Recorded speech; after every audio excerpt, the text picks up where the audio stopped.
When I first signed the papers, I thought I was helping build a future. The bank officer slid the forms toward me, and my hand shook as I signed. I was only 20, working 2 jobs, barely affording car insurance. But when Mom and Dad said they needed help with their dream home, I agreed without hesitation. That's what family meant, right? The house was stunning, white siding, a porch swing, golden light spilling from the windows at dusk. Every payment I made, I told myself, was for us, for stability, for family. One day, Mom promised sweetly, "You'll be so glad you did this. This house will always be part of you." I should have known better. In my family, promises weren't gifts, they were traps. Month after month, I poured my paycheck into the mortgage. My rent was often late, but the bank draft for the house never missed. Dad would clap my back and say, "That's my hardworking kid." Mom would post pictures online, bragging about our house. Her friends called her lucky, and I stayed quiet. I thought my moment would come. Rachel never paid a dime. She bounced between boyfriends, vacations, and new clothes. When I asked why she didn't contribute, Mom snapped, "She's the face of this family. You're the backbone. Be proud of your role." So I swallowed my anger and kept working. The years blurred, birthdays, holidays, celebrations all held in that house. Every guest admired it, and my parents glowed with pride. Our pride and joy. Dad would toast. Rachel would smirk and whisper, "You really think they'll ever give you credit?" Her words gnawed at me.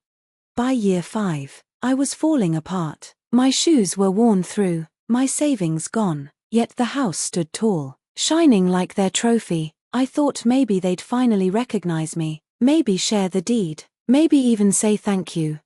But one rainy Thursday, I walked in to find them waiting, Mom sipping wine, Dad shuffling papers, Rachel grinning like she'd already won. "Sit down," Dad said casually. My stomach sank. He slid the papers across the coffee table. A deed transfer. Rachel's name, not mine. My chest hollowed out. What is this? Mom's laugh shattered the air. "This was always Rachel's house. You didn't really think we'd give it to you, did you? You, the leech." The word sliced straight through me. A leech. After 5 years of paychecks, sleepless nights, and sacrifices. Rachel leaned forward, smiling like a cat with a trapped bird. "And now you get nothing. That's all you were ever good for, paying bills for people who matter more." Dad's chuckle sealed it. "Be proud. You kept a roof over our heads until the real owner was ready. Now get out." The room spun. Their laughter echoed, bouncing off the walls, twisting every memory into poison. My sweat, my hunger, my double shifts, it all collapsed to ash in a single moment. I stood on shaking legs. My heart was pounding, my throat burning, but I said nothing, because beneath the silence, something else was waking. They thought they'd broken me, they thought I was finished, just a leech. But leeches don't die easy, they cling, they wait, and when the time is right, they drain everything. That night, walking away from the house I had built but never owned, I swore, I wasn't done, not yet. Sleep never came. I lay in my apartment, staring at the cracked ceiling, their voices on a loop. Leech. This was always Rachel's house. Get out. At midnight, my phone buzzed, a message from Rachel, a photo of her smirking in the kitchen I'd paid for, wine in hand, captioned, "Home Sweet Home." The grin in that picture wasn't just smug, it was a dare. The next morning, I dragged myself to work. Customers drifted by, my boss droned on, but I wasn't really there. I was replaying it all, every check, every dinner toast, every fake thank you, 5 years of my life stolen, and they spat me out like garbage. At lunch, I opened my bank app, line after line, payment after payment, always on time, never missed, cold, perfect proof. I wasn't a leech, I was their foundation, their victim. By the end of the week, Rachel was posting pictures of her new home, fresh curtains, a gold mirror, caption, "Finally in my forever home." The comments poured in, "So proud of you, Rachel, you deserve it." Mom added, "Our beautiful daughter's house." Not one mention of me, not one shred of credit. I stopped eating with my co-workers.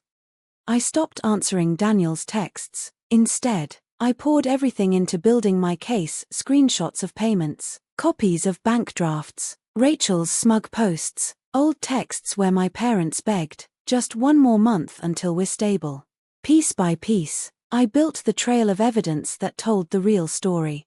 The following Sunday, I drove past the house. Music pounded from inside, laughter spilling into the street. Through the window, I saw Rachel's friends lounging across the furniture, wine glasses in hand, their shoes kicked off on the rug I'd bought as a housewarming gift.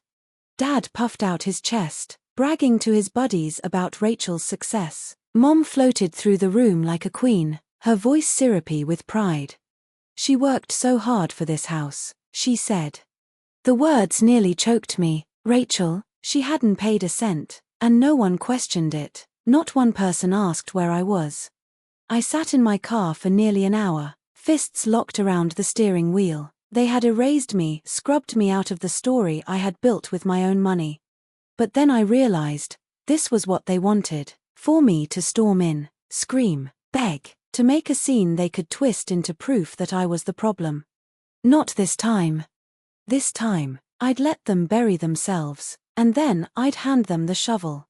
Over the next weeks, I watched closely. I tracked Rachel's posts. I listened when co-workers gossiped about Dad's shady business deals. I remembered how Mom lived for her image, how she paraded her perfect family like trophies. I pieced together their web, glittering, fragile, built entirely on lies. That was their weakness. And I had 5 years of proof sharp enough to cut it apart. I wasn't just going to reclaim what was mine, I was going to make them beg for mercy, in front of the same people they'd chosen over me. The invitation came a month later, a housewarming party. Rachel blasted it in the family group chat, attached to a glossy photo of her grinning in front of the house, my house. The caption read, "Can't wait to celebrate with everyone who matters." I wasn't on the list, of course not, but I didn't need an invitation. What I needed was an audience. That Saturday night, I walked up the porch as the music swelled. Cars lined the street, the driveway packed. Through the windows, I saw people clinking glasses, congratulating my parents, admiring the house. Mom glided from guest to guest, glowing. Dad held court by the fireplace, telling jokes. Rachel basked in it all, her crown moment. I pushed the door open. The room froze, conversations cut off. Rachel's smile snapped into a glare. "What are you doing here?" she hissed. I ignored her. I walked straight to the center of the room, set down the box I carried, and pulled out my laptop. "Since you're all celebrating this house," I said, voice steady, "let's talk about who really paid for it." The projector Rachel had set up for her slideshow flickered to life. But instead of her curated photos, the first image was a bank statement. My name, my payments, 5 years of them. Gasps rippled through the crowd. Slide after slide appeared, mortgage receipts, bank drafts, texts from Mom begging me to cover another month, Dad promising, "This is yours, too, one day." The color drained from their faces. Mom's wine glass slipped and shattered against the floor. Dad stepped forward but froze as the whispers started.